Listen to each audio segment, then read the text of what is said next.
crippled airliner plunges toward the Indian Ocean. It has no fuel, no engine power at all. Both engines are out. That's it. The captain struggles to do what no one has ever done before. Safely land a passenger jet on the open ocean.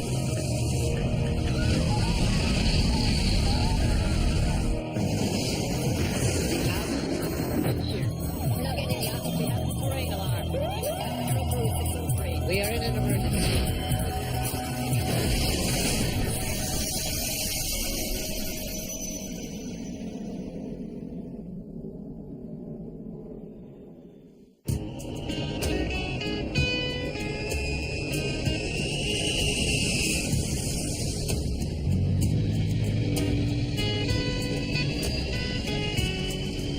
Ethiopian Airlines Flight 961 is a routine trip from Addis Ababa to the Ivory Coast. The captain is Lul Abate. Fuel tank quantity left. At 42, he's one of the airline's most experienced pilots. Center tank is 0. He has more than 11,000 hours of flying time to his credit. Total fuel is 14,500 kilograms. Check. Flight 961 will stop briefly in Nairobi, Brazzaville, and Lagos before it reaches its final destination of Abidjan. The plane has just enough fuel for the first leg of the trip. It will get more in Nairobi. Less fuel on board makes the plane lighter and increases efficiency. Station switches are off. Captain Abate and his co-pilot Jonas Mercuria expect their day's work will be over in about 12 hours when they land in the Ivory Coast. All clear. The day was a bright day, clear skies. Everything was fine. The passengers on board 961 are a mix of Ethiopians and travelers from other countries, flying for business and pleasure.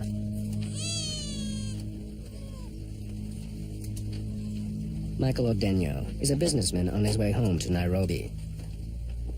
I spent the whole of Friday trying to get on that flight. I'm calling the airline every hour or so. I remember Friday night, about 11 o'clock, I called them again, and they said, look, just come to the airport, we'll see if we can find a seat for you. So I sometimes feel I put myself in that aircraft. Near the front of the plane, in business class, American Frank Huddle is also getting settled in. He's the United States Consul General in Bombay. My wife, Palm, and myself decided to take a trip to Africa and go on safari. I wanted a daytime flight because it was safer. So I picked Ethiopian Airlines, which had a good reputation. It was one of the 2 carriers in all of Africa that was FAA certified. A few rows ahead of them is Mo Amin, a legendary news cameraman and journalist. He's a well-known personality, especially in Ethiopia. In 1984, Amin captured images which shocked the world. His pictures of the Ethiopian famine sparked an outpouring of aid, which helped pull Ethiopia back from the brink of starvation. Mo Amin was, I think, the most famous news cameraman of his time, and also one of the strangest of characters. Amin is known for never backing down from a fight. He stuck his nose and his camera into wars around the world. While filming in Ethiopia, he even lost his arm in a bomb blast. Today, he's returning home to Nairobi after a brief business trip.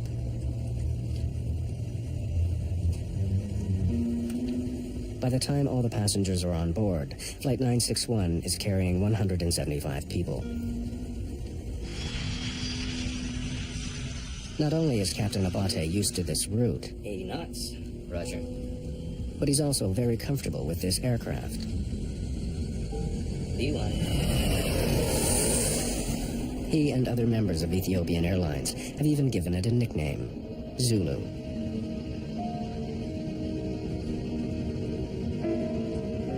As the plane climbs into the sky, 3 young Ethiopian men settle into their seats.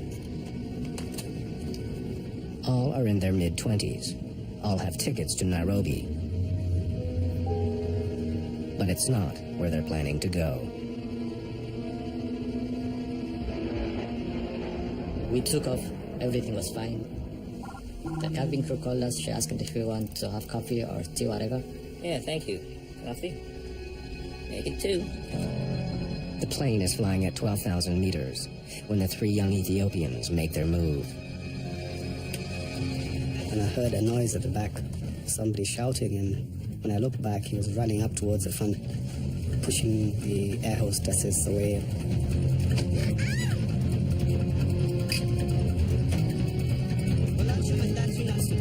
There were two guys zipping down the plane, yelling something incomprehensible. Then a guy sort of gliding down silently came right after him, and I said, uh-oh, it's a hijacking, because they're coordinated. Initially, we sort of just looked at each other and wondered what was going on. People didn't say much immediately. There was some kind of noise in the cabin, and I heard the cockpit door slamming open, just bang. Three men barge through the door and arm themselves with the cockpit's fire axe and fire extinguisher. Get out! Get out! There was, a little confusion up in the front as if they were, attacking the pilots. There were three guys, they were shouting. They came straight to the co-pilot and they started hitting him. Get up! There's 11 of us. If you don't do what we say, we'll blow this plane out of the sky. I told them, okay, don't hurt him. I'll do whatever you want. Passengers near the front of the plane are concerned, but have no idea what's going on. Captain Lul Abate is by himself facing the hijackers. Unlike most pilots, though, Abate has some experience in a situation like this. He has been hijacked twice before. No one had been hurt or killed in either of those incidents. In both cases, Captain Abate had landed safely. But hijacking is an unpleasant reality. From 1990 to 1996, Ethiopian aircraft had been hijacked 10 times. This time, though, the hijackers make a very unusual request. Fly to Australia. What? Fly us to Australia. We don't have enough fuel to get to Australia. It's too far. We can go to Nairobi, or Zanzibar, or Dar es Salaam, and then refuel, and then go to Australia. In fact, the jet is carrying just 3.5 hours worth of fuel. But the hijackers don't know that. They've been reading the in-flight magazine, which tells them the maximum flying time of the 767. 11 hours. It won't take more than 10 hours to get to Australia. We don't have 10 hours of fuel. It says 11 hours. We don't carry that much fuel. We only carry what we need. They thought I was bluffing. They were convinced that their plane was able to fly to Australia. Abate is shocked. No one else on the plane knows what the hijackers are demanding. If he does what they say, his plane will crash in the ocean.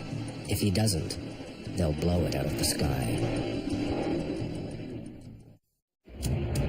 An Ethiopian Airlines jet has been hijacked in the skies above Africa. The hijackers want to be flown to Australia. It's a 10-hour flight, but the plane only has fuel for 3 hours. The passengers have no idea what the hijackers want. Word spreads of the hijacking, but not of their destination. It was as if nobody wanted to sort of rile the hijackers, because they hadn't slapped people around. It wasn't a sort of a Middle Eastern style where they shoot somebody in the head to make a point, or they were basically leaving the passengers alone, provided that we didn't do anything. And that was enough for us. So much fuel we have. If we had fuel for 11 hours, it would say 60,000 kilograms. But we don't carry that much fuel. We only carry what we need. The hijackers seem to think that Abate is bluffing. We have a bomb. Yes. If you don't do what we tell you to, we will blow this plane out of the sky. Abate knows he's trapped. If he fights the hijackers, they'll destroy the plane. If he does what they want, they'll run out of fuel. My feeling tells me that it's not a real bomb, but there is no way that I can challenge that. One of them has a fire axe. That was good enough to do serious damage. If I'm not alive, everybody's not alive. That's it. I want to talk to the passengers. After about half an hour, the hijackers came on the public address system, and they made an announcement that they have taken over the plane, and if anybody tried anything, they had one bomb and they were going to blow it out. The announcement was made in Amharic, French, and English. The policy at that time was we should follow the hijackers' instruction. That was before 9/11. And every action taken is to be taken on ground, not in flight. Pilots are trained to fly, not to fight. We were following sort of the standard script, as it were, for passengers, which was to stay out of it, keep quiet, keep cool, let them sort it out, get the plane on the ground. Some people said, oh, maybe we'll go to Sudan, land there, negotiate, and maybe they'll release us after that, or if not, move on to some other place. But it was all speculation.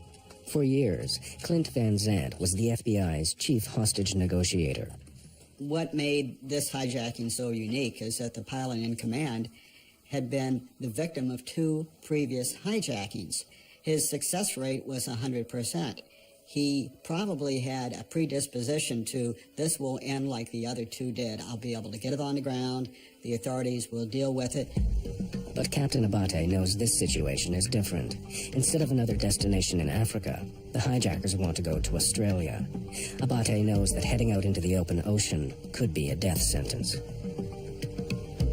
He decides to get help. I have to call air traffic control. Why? Because they will be asking why we are changing direction. Tell them you've been hijacked. And tell them where we are going. Abate explains his desperate situation to air traffic control in Nairobi. ETH Nairobi Center. Confirm you are going to land Australia. Gentlemen, we can't make Australia. We only have 2 hours of fuel. We can't make it Australia.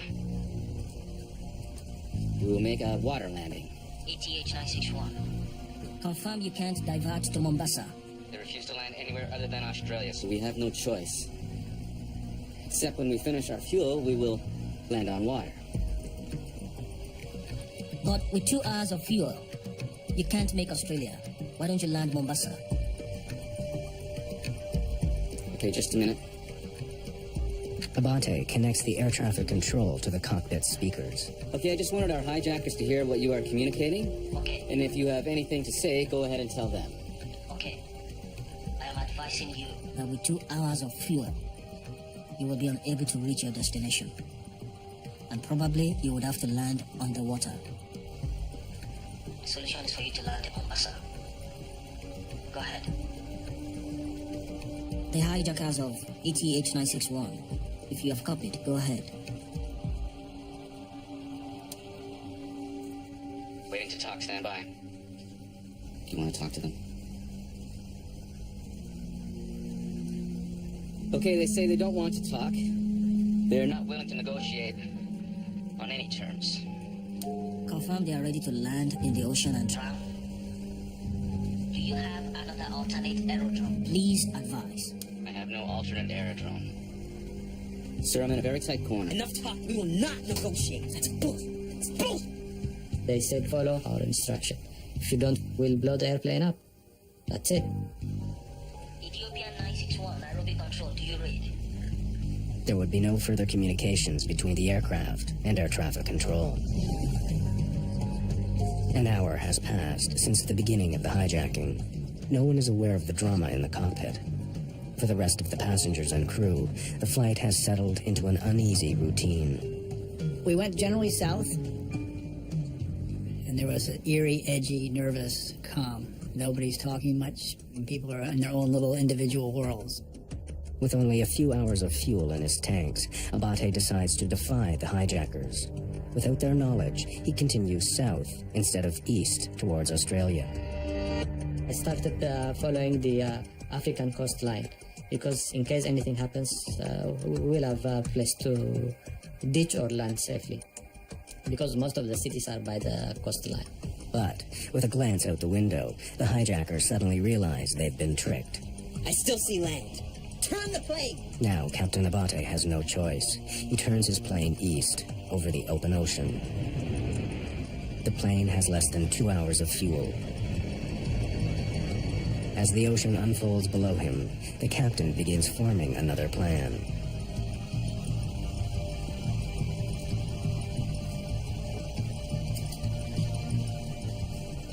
I had no charts nearby because it was on the co-pilot side. So I had a small atlas. So I took that atlas and saw the Comoros Island. Nestled between the African continent and the island of Madagascar is their only hope. the Comoros Islands. A remote holiday playground in the Indian Ocean. I had no idea what that place was. I never heard of the word Comoros before. I just headed towards it. It was a guess. The Comoros Islands are his last chance to land safely. We just sat and sat for hours. I tried to read the newspaper but couldn't concentrate on it because I was nervous. I wondered how much extra fuel we had. Suddenly, an alarm breaks the tense silence in the cockpit. It's a warning that the plane has less than 30 minutes of fuel left. I need to tell the passengers. There's no need. You know what I'm going to tell them? It's out of my control. The aircraft is going to crash. We're gonna die. We're going to die anyway. So, shall we kill you? No more talking.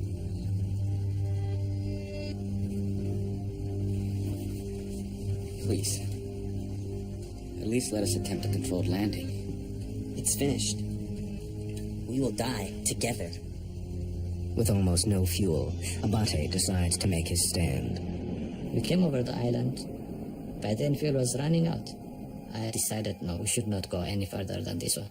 And I started circling that area. But how can he convince the hijackers to let him land? He'll have to find an answer soon, or Flight 961 will crash into the sea. For 3 hours, Captain Lul Abate has been fighting a lonely battle. Hijackers have taken over his passenger jet. They want to be flown to Australia, but Abate doesn't have enough fuel. Warning alarms are already beginning to sound. A tiny airport on the Comoros Islands is just a few kilometers away. But the hijackers refuse to negotiate and won't let him land. At stake, the lives of all 175 people on board. They took whiskey from the duty-free, and they wanted me to drink actually, but I refused.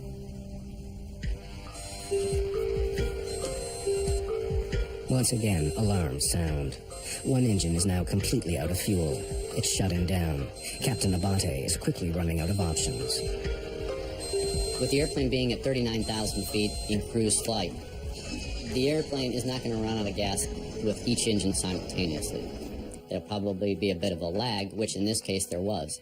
The right engine stopped functioning first. First thing I noticed, the engines sound different. Because there's only one engine running. It had a much deeper sound. Abate follows standard emergency procedures. He starts the APU, or Auxiliary Power Unit. It's a generator that can supply extra electrical power when one engine is lost. Most of the passengers do not realize what has happened, but Captain Abate knows the plane is in grave danger. I lost the engine at 39,000 feet. I cannot keep on flying at 39,000 feet with the engine failure. With thrust from only one engine, the aircraft immediately slows down. At a lower speed, the wings do not provide as much lift. Abate must descend to an altitude where the air is thicker. Denser air means the wings can provide enough lift to keep the aircraft flying level. Even with only one engine, and despite the drop in altitude, the tiny Comoros Islands are still within reach of the limping airliner. There is an airport at the capital, Moroni. If he can convince the hijackers, Abate could land there. It's gone down 1,000. When the engine stops, it descends. It will descend whether you like it or not. Alone in the cockpit, Captain Abate takes a dangerous chance. With the island in sight and fuel running out, he explains the situation to everyone on board. Ladies and gentlemen, this is your pilot. We have run out of fuel, and we are losing an engine at this time. We're going to make a crash landing. When the pilot came onto the public address system and said that he had no alternative but to crash land, that is when it actually dawned on us and we realized that this was a life and death situation. Captain Abate also makes a desperate call for help. We have already lost one of the engines. He wants the passengers to overpower the hijackers so he can land the plane. I asked all passengers to react to the hijackers. Thank you. Captain Abate knows the call for help is a huge risk. Even though I was expecting some kind of movement in the cabin, but I had to do my job. I was doing what I had to do. Keep the airplane in control, fly it. While Captain Abate waits for action, the passengers are more confused than ever. He said, react against the hijackers, which is an odd phraseology. Nobody reacted. I think part of it was the way he said it. It was not sort of a normal way in English that you would ask someone to take on the hijackers. But he also was trying to do it enough so they wouldn't notice what he was saying. At least one of the passengers does understand. As a news cameraman, Mo Amin has never shied away from a challenge.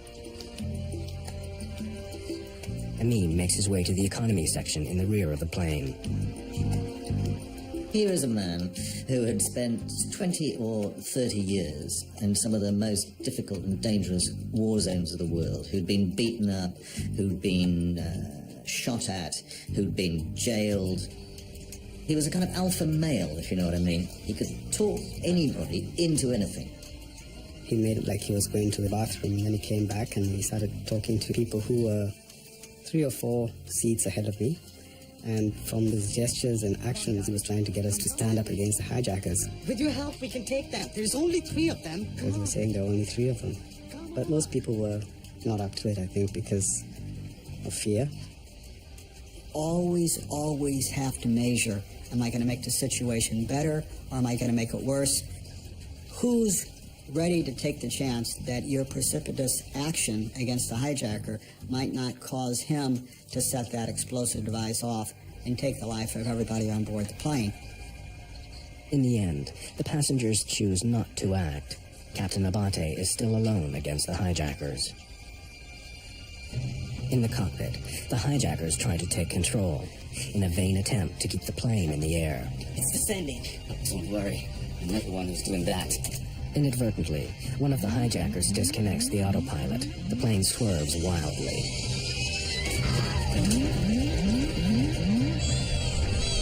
Don't move. Listen. I am not applying any motion. The aircraft is doing it by itself. He was trying to fly the airplane, he was trying to disconnect the autopilot, all sorts of things. It's all over. We will drop in the ocean. 31. Abate makes one last attempt to explain the desperate situation to the hijackers. Perhaps they will finally allow him to land at the nearby airport. This is 0, and this is coming to 0. I prayed to God. I wish I wasn't in this situation. Now I'm in it, but help me to save these people. Ladies and gentlemen, please sit down and fasten your seatbelts. Do not panic. I was starting to say, oh, I love you, dear. It's been a good ride. My wife is sort of unsentimental, psychiatric nurse. And she tells me, get up, stand up, get our bag down from the overhead, pull out your extra glasses, put them in your pocket, and get some food from me. And I want this, this, and this food. She had carefully picked things that wouldn't make her thirsty. She said, there's not going to be any meal service once we hit the water. Finally, they run out of fuel.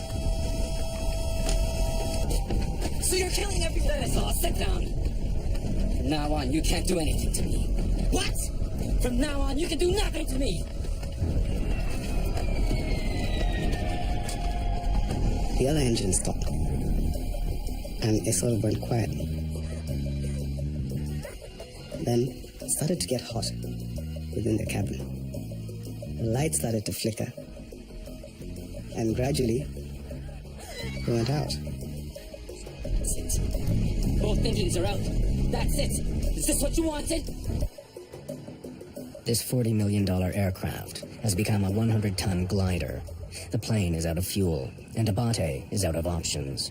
A crash landing in the sea is all but inevitable.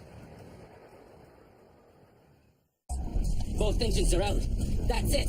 Is this what you wanted?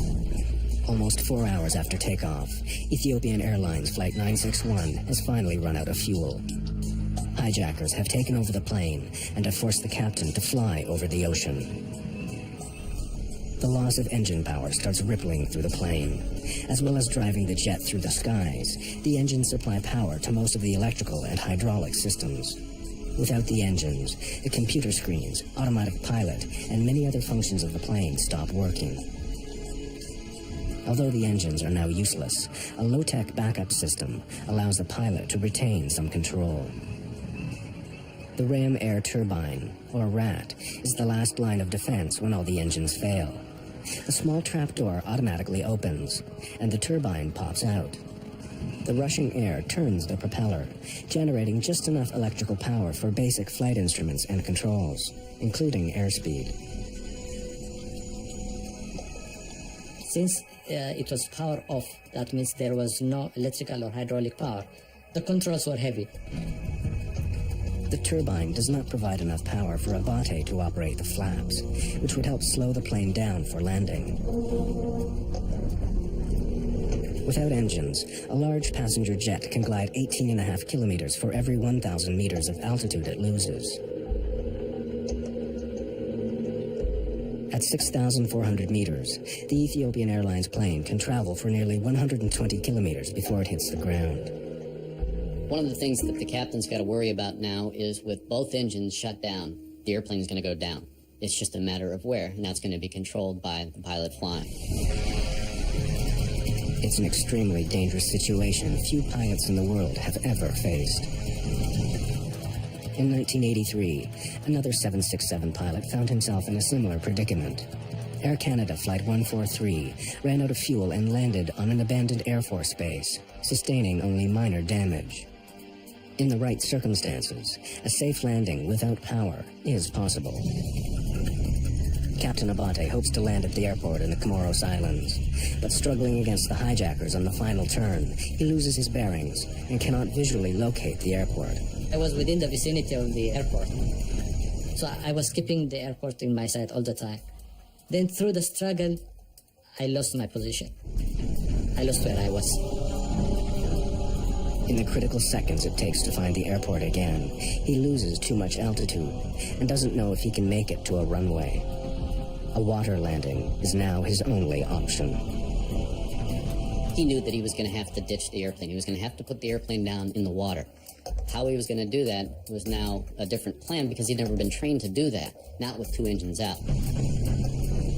Landing on the ocean is even more dangerous than bringing a plane down on the ground. If you were trying to crash land on the ground, the airplane would have a surface to slide across. That surface does not exist when you're ditching the airplane in water. The airplane is going to touch down on the water, and then at some point it's going to dig in to that water. When that happens, the airplane's going to try to stop instantly. In trying to bring his plane down safely, Abate faces unique challenges.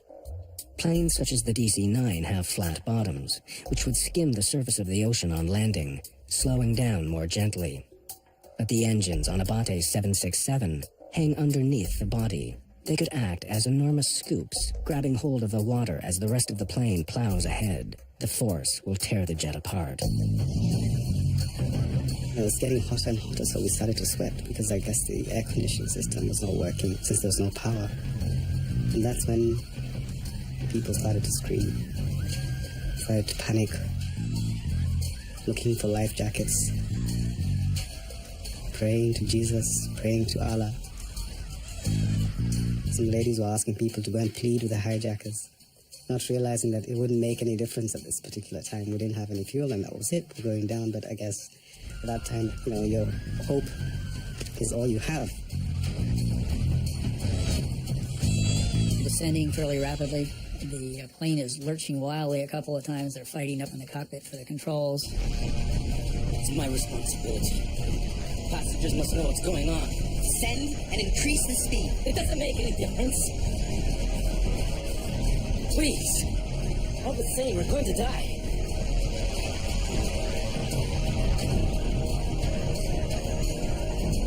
Please maintain calm. Prepare for an emergency landing. Put on your life jackets, but do not inflate them.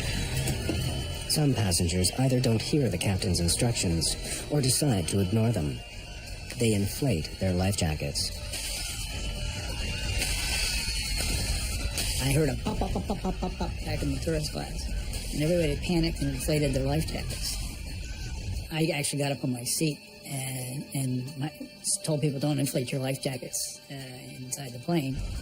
At the front of the plane, Mo Amin tries a last-ditch attempt to negotiate with the hijackers. No, sit down. Mo had a desire to dominate every situation he was in. In a situation like that, it would be Mo talking to the hijackers. He would be negotiating with the hijackers. He would be, I'm sure, trying to get the other passengers to face these guys down. But Amin's efforts have no effect. The hijackers are determined to let the aircraft crash. Hijackers have taken over Ethiopian Airlines Flight 761. Now, out of fuel, the jet is just seconds away from crashing into the ocean. For the first time since the hijacking began, Captain Lul Abate gets some help.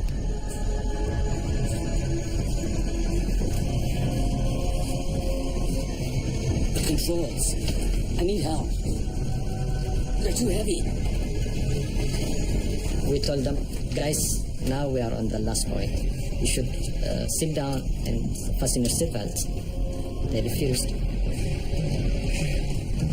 I never thought I would reach in my lifetime. I never thought I would lose 2 engines and ditch in the middle of an ocean. I never thought anything would like that happen in my life. Last few seconds, I remember looking out both sides of the window. I could see water. And then I took the crash landing position. All these things go through your mind. I guess, having been brought up in a Christian family, I said my last prayers. I said, well, if there is heaven, I hope I get out on the right side of things. Outside in the window, you could see land at the last minute. And we realized that we were, for the first time, that we were near land, but over water. I used to love that airplane. We used to call it Zulu. In my heart, I was talking to it. So I said, Zulu, you can make it. Now you should be able to make it. I know you'll make it. You know, I was talking to it. On the beach, tourists are stunned. The horror of the crash is captured on video. The plane is flying more than 370 kilometers per hour when it hits the water. First bump, fairly gentle. And I sort of breathed a sigh of relief. Wow. As soon as we touched the water, it was quite violent. And the second bump was like a 30-mile-an-hour auto accident. I had a feeling the plane was not going to hold. The third bump. And I said, uh-oh, I'm dead. And I blacked out. Oh my God! Oh no! The ditching was very rough. The aircraft broke apart into 3 pieces. The cockpit broke off and the tail end broke off, so we started to go down. There was water gushing in on both sides. Passengers who survived the initial impact struggled to escape from the shattered wreckage. As water pours in, people who have already inflated their life jackets become trapped. The water pushes them toward the ceiling of the plane. In that kind of panic, people do all sorts of things that maybe are not rational. The life jackets make it very difficult to swim underwater. Many passengers can't escape the sinking cabin. The aircraft was full of water. I have no fear of water, having done competitive swimming in school. And I went for my seatbelt, and I couldn't find the buckle. So I moved my hand down to my knee and found it, pulled it open, and I pushed out. And I looked at the back of the aircraft. I could see some light at the end, and I decided to swim out in that direction.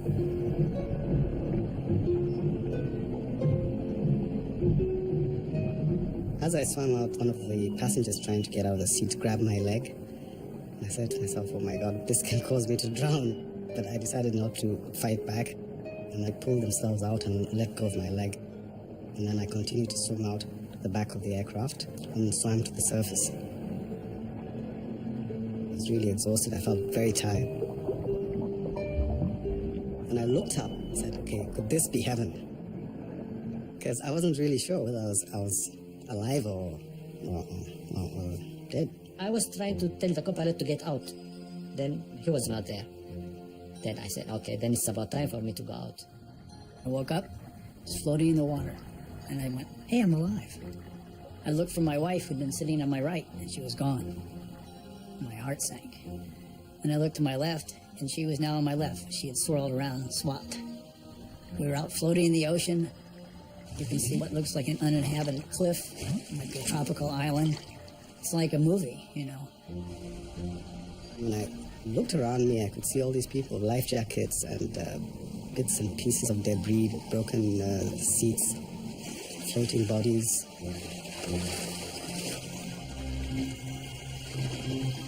I saw things scattered around me, the tail of the airplane far away from me. I never expected something like would happen.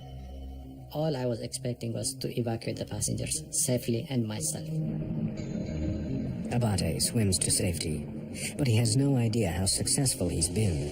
He doesn't know whether any of his passengers have survived, or what's happened to the hijackers. After a 4-hour struggle with hijackers, Captain Lul Abate crash lands his passenger jet in the Indian Ocean near the Comoros Islands. His plane is shattered. Oh my God! But his skill may have saved the lives of many on board. For those who survive the crash, Abate's decision to ditch the plane near the shore means that although the airliner breaks into pieces, it doesn't sink very far. Fortunately, the water was very shallow. In some cases, people were able to get out.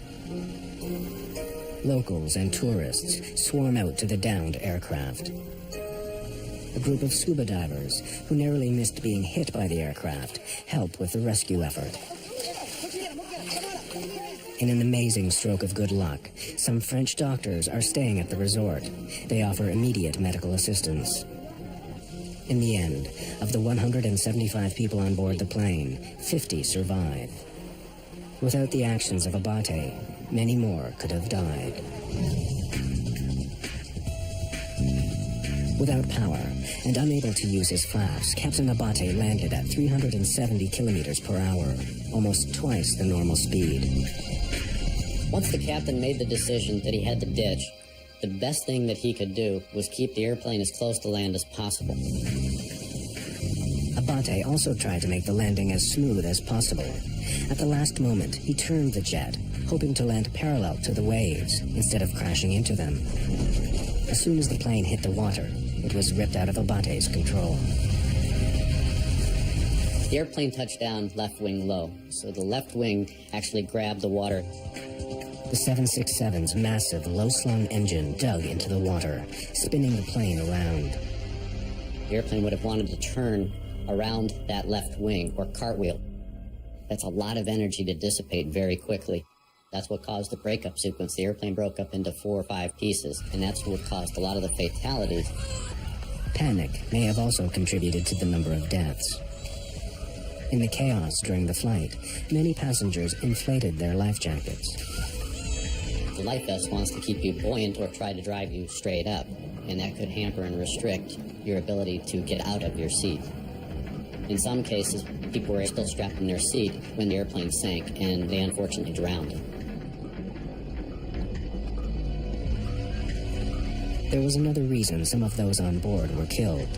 Mo Amin, who had tried to rally the passengers against the hijackers, was standing up. He was probably thrown against a bulkhead when the plane crashed, dying instantly. Mo had survived everything. He had more than 9 lives. And the idea that he should just be on an ordinary standard flight, when the kind of news story that he wasn't aware of, hadn't been assigned to, caught up with him, and to be killed in this way, has a kind of horrid irony about it. The hijackers, who refused to sit for the landing, were also killed in the crash.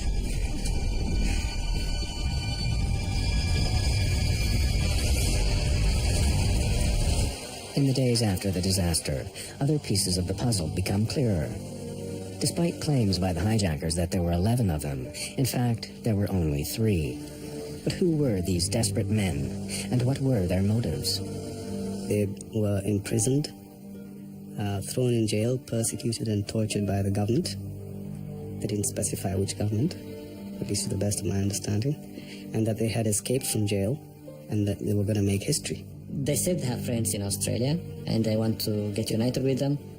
They wanted to go into a second country where they get the refugee status and have a better living. Before 9/11, it was remarkably easy for hijackers to gain access to pilots. If you don't do what we say, we'll blow this plane out of the sky.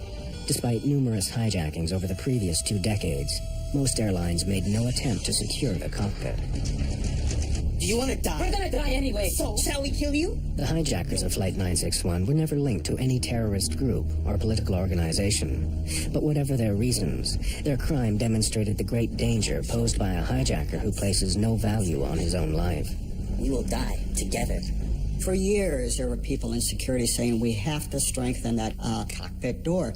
We have to be able to exclude anyone from coming through that door and getting control of that aircraft, whatever the reason. Whether the airlines didn't want to spend the money, they didn't see it as a threat, it didn't happen. After 9/11, every aircraft now has done that carries passengers, that has that capability of being hijacked. Nothing is inevitable. Nobody is immune to anything. It could be 1 in a million, but it can happen. Both Captain Lul Abate and his co-pilot Jonas Mercuria received many tributes for their actions on Flight 961, including a Flight Safety Foundation award. I said, it's good that I am alive, and the world has understood what I had gone through. Despite their ordeal, both Abate and his co-pilot Mercuria continue to work for Ethiopian Airlines.